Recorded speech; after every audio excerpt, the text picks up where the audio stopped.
കളമശ്ശേരി മാർത്തോമ ഭവനത്തിന്റെ ഭൂമി കയ്യേറ്റ വിഷയത്തിൽ സുരക്ഷയും നീതിയും ഉറപ്പാക്കണമെന്ന് KCBC. പത്രക്കുറിപ്പിലൂടെയാണ് KCBC ഇക്കാര്യം വ്യക്തമാക്കിയത്.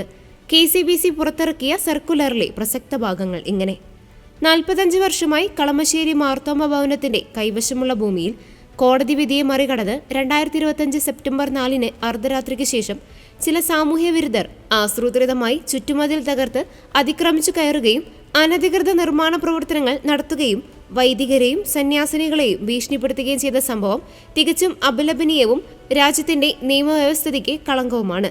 വൃദ്ധരും രോഗികളും ഉൾപ്പെടെയുള്ള സന്യാസിമാർ താമസിക്കുന്ന മഠത്തിലേക്കുള്ള വഴി തടഞ്ഞ് സഞ്ചാര സ്വാതന്ത്ര്യം നിഷേധിച്ചിരിക്കുകയാണ്.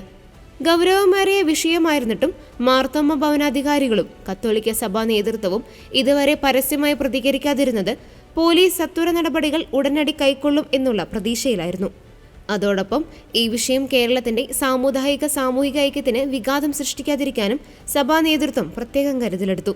എന്നിട്ടും 3 ആഴ്ചകൾക്ക് ശേഷവും അനധികൃത കയ്യേറ്റം ഒഴിപ്പിക്കുകയോ കയ്യേറ്റത്തിന് പിന്നിലുള്ള 70 പേരോളം വരുന്ന സംഘത്തെക്കുറിച്ച് കൃത്യമായ അന്വേഷണം നടത്തുകയോ കുറ്റവാളികളെ അറസ്റ്റ് ചെയ്യുകയോ ചെയ്യാത്ത പോലീസ് വിമർശനങ്ങൾ ഉയർന്നു വന്നപ്പോൾ മുഖം രക്ഷിക്കാനായി 4 പേരെ അറസ്റ്റ് ചെയ്ത് ഉടനെ ജാമ്യത്തിൽ വിട്ടതായിട്ടാണ് റിപ്പോർട്ടുകൾ സൂചിപ്പിക്കുന്നത്.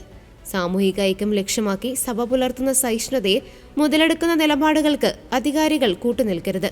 മാർത്തോമ ഭവനത്തിന്റെ മേൽ നടന്ന ഈ അതിക്രമത്തിന് കാരണക്കാരായവരെയെല്ലാം നിയമത്തിന് മുമ്പിൽ കൊണ്ടുവരികയും എല്ലാ കയ്യേറ്റങ്ങളും പൂർണ്ണമായി ഒഴിപ്പിക്കുകയും വേണം. അതോടൊപ്പം മാർത്തോമ ഭവനത്തിലെ അന്തേവാസികൾക്ക് സുരക്ഷയും നീതിയും സർക്കാർ ഉറപ്പുവരുത്തുകയും ചെയ്യണമെന്ന് KCBC പ്രസിഡന്റ് കർദിനാൾ ബസേലിയസ് ക്ലീമീസ് കാതോലിക്ക ബാവ സർക്കുലറിലൂടെ ആവശ്യപ്പെട്ടു.